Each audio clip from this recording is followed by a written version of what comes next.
The hopefully roaring 20s are on the horizon for the NASCAR Cup Series. Things such as the new Premier Sponsorship Series schedule and short track aero package kick off a likely decade of change. On the competition side, that theme is common for every team in the garage. All but 4 teams have either a new driver, crew chief, or manufacturer body beginning next week in Daytona. The league is becoming more cutthroat than ever, which makes the 26-race regular season of utmost importance for many in the garage. Over the past few seasons, Starcom Racing has made strides with Landon Castle. Nothing earth-shattering, but they were going down the Germain Racing path to stability, until the organization swooped up youngster Quinn Hoff to compete full-time. A young driver on a building race team spells for disaster, and I don't expect much from Starcom to start the new decade. Reaping the benefits of departing SHR early, Kurt Busch returns to Chip Ganassi Racing. Crew chief Matt McCall led the Outlaw to a bluegrass victory and a playoff berth in year 1.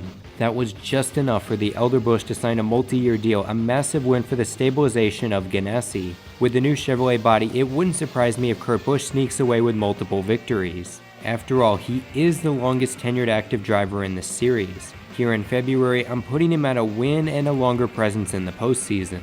One of the busier teams in the offseason relied with Team Penske. Not only did Roger buy IndyCar and the famed Indianapolis Motor Speedway, but his NASCAR Cup teams were also shaken up.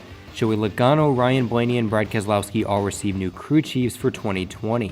2012 champion Paul Wolfe joins the 22 Shell Pennzoil team, a move which should maintain Logano as a championship contender.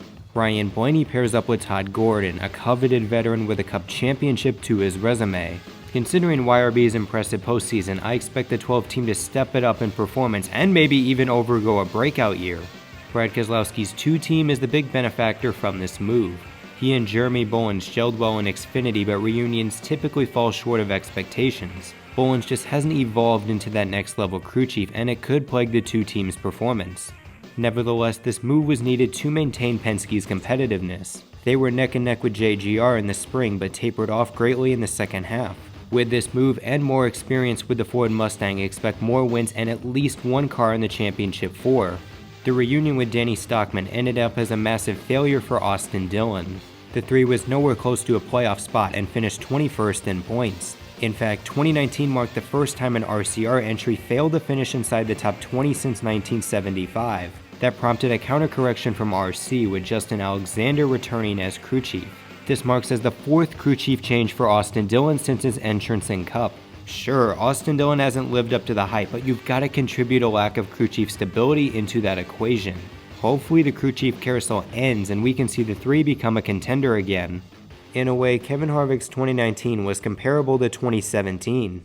Adapting to the new Ford body, the closer stepped it up during the summer and made it to Miami. I'm confident Kevin Harvick has at least 2 to 3 more competitive years left before age starts restricting his performance. If Stewart-Haas can rekindle their organizational dominance, it could be a 2018 style year for Happy Harvick. Back in 2013, it would have been insane to say Ryan Newman's career would last longer than Jimmie Johnson's. I mean, come on. It was a 6-time champion against a driver well past his prime. Flash forward to 2020, it's the 7-time champion hanging up the helmet after a disastrous decline. The Rocket Man meanwhile claimed a rare win over his 0-2 rookie counterpart. Scott Graves and the 6 team made the playoffs and were a missed chicane away from potentially going on another 2014 caliber run. The team remains intact for 2020, which is critical for further building stability at Roush. Many are already doubting this team, which will make for some disappointment amongst NASCAR fans come September. If there was one bright spot for RCR 2019, it was Tyler Reddick. He became an inconsistent racer to a legitimate NASCAR prospect, winning 5 races en route to back-to-back Xfinity titles. Now he gets a number 8 team completely bulldozed from 2019. Reddick, crew chief Randall Burnett, and many personnel from the championship team advanced to the big leagues. If Reddick can maximize his performance with more Kansas-style races, he'll be a for sure playoff contender. If he reverts to Xfinity 2018, he will tear up some equipment in his rookie season. Richard Childress may even question giving him the car in the first place. Among the 3 rookies, I'm most interested to see what Reddick can do this season. I'm in a large minority, but I consider Chase Elliott's 2019 season as a disappointment. The 3 wins were nice, and Chase showed that he could come up clutch when it counts. Yet his number 9 team as a whole took a massive step back in terms of consistency. It was painful to see the constant mechanical issues and inconsistencies coming from the best team at Hendrick Motorsports. And no, it wasn't just the playoffs. From the end of his top 5 streak forward, Chase Elliott's average finish was a troubling 18.1. Not to forget, once again they have a new body to adapt to for 2020. Alan Gustafson struggled during the first half with the new ZL1 hovering right around the playoff cut line. Much like the 9 team as a whole, I expect 2020 to either be boom or bust. Chase Elliott will either overachieve and win multiple races or continue to play catch up to the dominators. Honestly, it could go either way. As the character Clint Bowyer is, his 2019 season was a free-range ride at Walt Disney World, a contender in the spring to a playoff bubble driver throughout August. Things smoothed out in the postseason where Bowyer made it to the round of 12 and finished 9th in points. Eric Almirola suffered the complete opposite as Bowyer. Consistent through the spring, the team fueled by Bacon sputtered throughout the summer.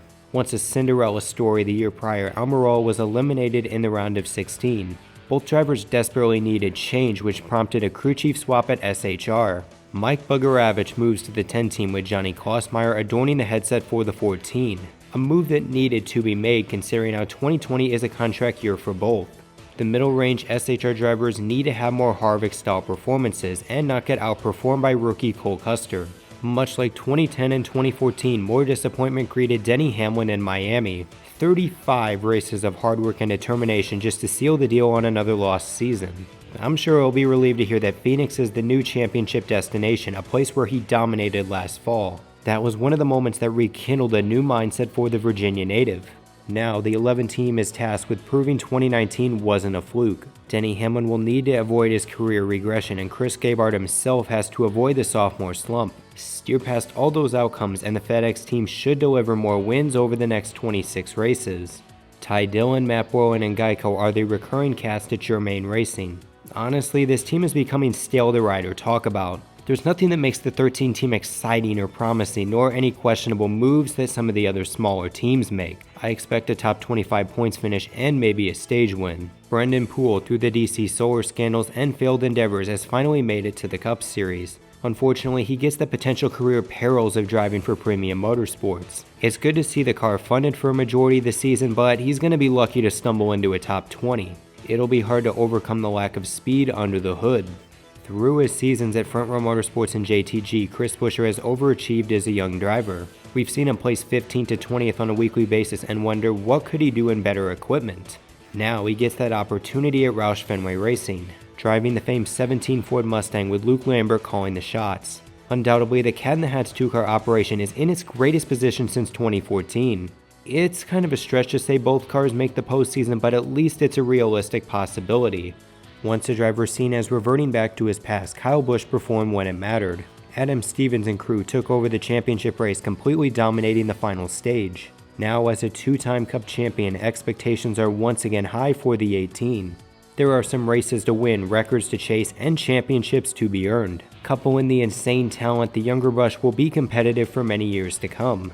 As for this season, expect the typical 5 wins, regular season title, and championship appearance at the very minimum. Putting tires on the wrong side of the car doomed MTJ's run at a second championship last season. Damaging the long term was the departure of Cole Pearn, albeit JGR found a quick replacement. James Small, the leading engineer on last season's 19 team, as well as a member during Truex's Furniture Row days. Chances are they'll struggle a little bit, but Small at least knows the heart and soul of MTJ's team. This could be a move that extends MTJ's competitive window past his 40s. Coupling driver, crew chief, and body changes, only 2 teams have remained intact since 2018. The 20 car at Joe Gibbs Racing is one of those rare exceptions. Erik Jones once again returns for a critical 2020 season. The Michigan native was easily the insuperior driver at Joe Gibbs Racing last season. While his 3 teammates all won over 5 races and advanced to Miami, Jones was eliminated in the round of 16. Of course, he won Darlington and had decent results. Unfortunately, you gotta remember he's driving for Coach Joe, the most cutthroat owner in the series. If he can win multiple races and remain top 10 in points, I think he gets at least a 1-year extension. Get outperformed by Christopher Bell, and that Jones boy will be searching for a new ride. Matt DiBenedetto has an extra chip on his shoulders after a standout 2019. Outperforming bottom-tier equipment has granted DiBenedetto an opportunity at the Wood Brothers. The 21 is a Penske-aligned car, so they should have the speed to get the job done. Not only is career win number 1 on the line, but win number 100 for the Wood Brothers is as well. Certainly, the 2 Bristol races are circled on the calendar as potential places of triumph. Whether he can finally break through, I'd say that's to be determined. William Byron, after the hells of an unstable race team, overwon a sophomore surge in 2019. Advancing to the round of 12 and nearly winning Martinsville gave the Liberty student a passing grade. The challenge for 2020, I would say, is not only to earn career win number 1, but challenge Chase Elliott as the torchbearer at HMS. Now, of course, Chase Elliott has the edge with experience, but will he be as a secret weapon? 7-time champion Chad Knaus. He is legions better than Alan Gustafson, and if the 24 can match the 9 on long-run speed, watch out.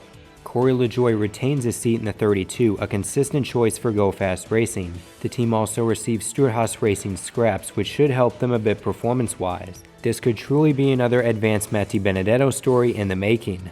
I expect some solid runs at Martinsville and Bristol, and possibly a top 25 points finish. Michael McDowell returns to the number 34 Ford Mustang in the hopes of bettering the performance of FRM. Drew Buckensdorfer was a solid hire last offseason, and McDowell's average finish improved year to year. With a more central focus on 2 entries, I see more forward progress, especially with the 34. Among NASCAR's crop of young drivers, Ryan Preece is a driver I'd like to see succeed. He's still receiving needless backlash for Homestead 2017 and is a talented driver on top of it. Now, the Connecticut Yankee moves to the number 37 with Trent Owens as crew chief. Coupling the progress with Buescher, this is the driver-crew chief combination to watch. As a casual Preece fan, a fringe playoff contender and possibly a win would be nice. After a late season audition subbing for Matt Tifft, John Hunter Nemechek has made it to the NASCAR Cup Series. No doubt he definitely deserved a better ride than Front Row Motorsports. He was a solid driver in trucks and Xfinity, but could never get a multi-million-dollar corporation to invest in his talents. Now he can make that opportunity for himself. As the organization downsizes to 2 entries, he won of the adversity Tifft faced 1 season prior. A top 35 points finish should be enough to garner some confidence. For Cole Custer, it was inevitable that he would drive the number 41 Haas Ford Mustang. It could have happened as early as 2017 or even last year, but Gene Haas and Tony Stewart made him earn it. Ultimately, it bettered his character and performance in the process. Now, he and crew chief Mike Shiplett move up to the big leagues. They'll have to rebuild the 41 team a bit entering 2020, but Cole Custer should be matured enough to take on this role. No NASCAR figure has been at the center of attention remotely close to Kyle Larson. Dirt wins at Gateway and the Chili Bowl didn't spark appreciation, but instead controversy amongst NASCAR's faithful. People constantly spewing cold takes about how Larson shouldn't run dirt or how he's cashing in on NASCAR, even though he's been an avid NASCAR fan since he was a kid. Anyways, the 2020 NASCAR Cup Series season is a rather critical one for Kyle Larson. Once seen as the next Jeff Gordon, Kyle Larson has won 6 races in 6 years. With Ganassi equipment and consistency in Chad Johnson, you would think Kyle Larson would have excelled by now. At minimum, I'd say in year 7, Larson needs to earn multiple wins and be a contender for the championship. Live up to those expectations and he could get some calls from Hendrick Motorsports or even some dark horse teams. After all, this is a contract year for Kyle Larson. I'd say there'll definitely be a lot of eyes on the California native here in Daytona. Bubba Wallace returns to the iconic Petty Blue 43. The second-year driver had a solid ending to 2019, finishing 3rd at Indianapolis and a lead lap performance at Richmond. After going into January last season without a crew chief, RPM hired Jerry Baxter to take over for Dale Stobbins. He's a solid hire, but this marks as Bubba's 3rd crew chief in 3 years. Meanwhile, Richard Petty might be waiting until the hourglass runs out. This is a contract year and the organization obviously has a massive lack of sponsorship. I would say one of the more motivated drivers coming into this 2020 season has to be Ricky Stenhouse Jr.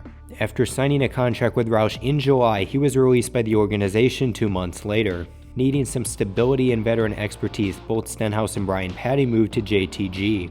This is his chance to get revenge on Roush Fenway Racing and expose them for the years that they've been struggling.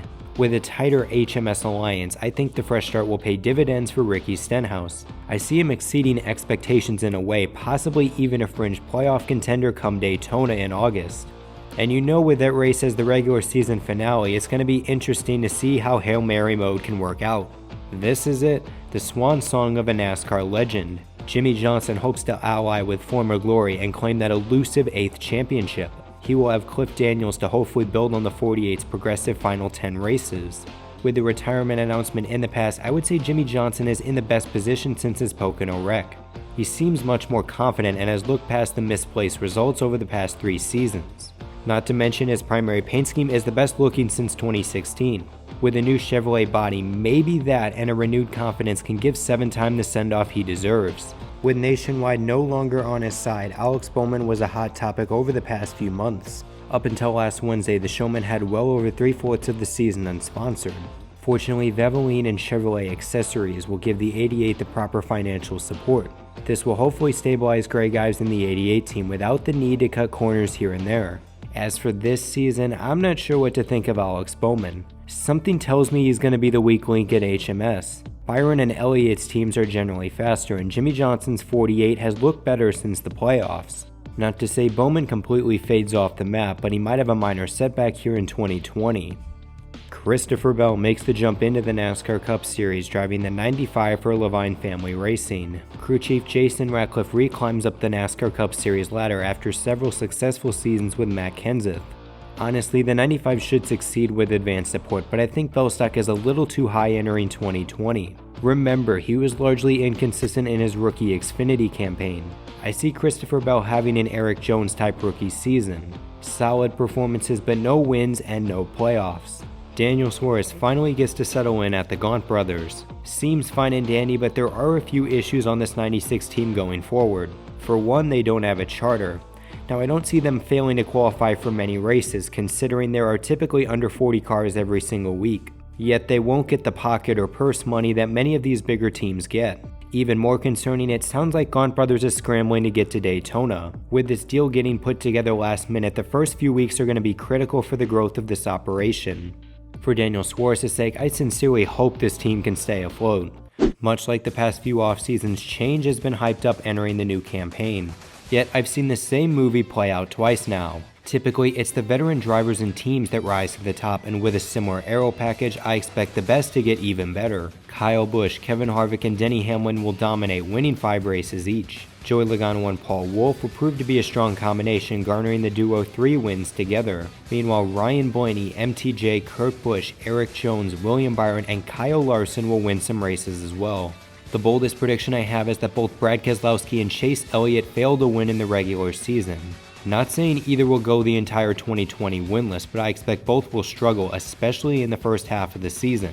Another surprise, Clint Bowyer will point his way into the playoffs. Stewart-Haas Racing may be lopsided, but I can't see Almirola, Bowyer, and Custer all missing the playoffs. Rounding out the grid is Jimmie Johnson, Ryan Newman, and Alex Bowman. I was hesitant to put all 4 Hendrick cars in the playoffs, but I think the quality of the rides have certainly gotten better. Just missing the cut will be Matt DiBenedetto, Eric Almirola, Cole Custer, and Christopher Bell. Kinda predictable, but I think we'll see some intriguing races and storylines from NASCAR 2020. It's gonna be a great 9 months of racing. So anyways, this is NRF signing out, and just remember, life's a beach and then you drive.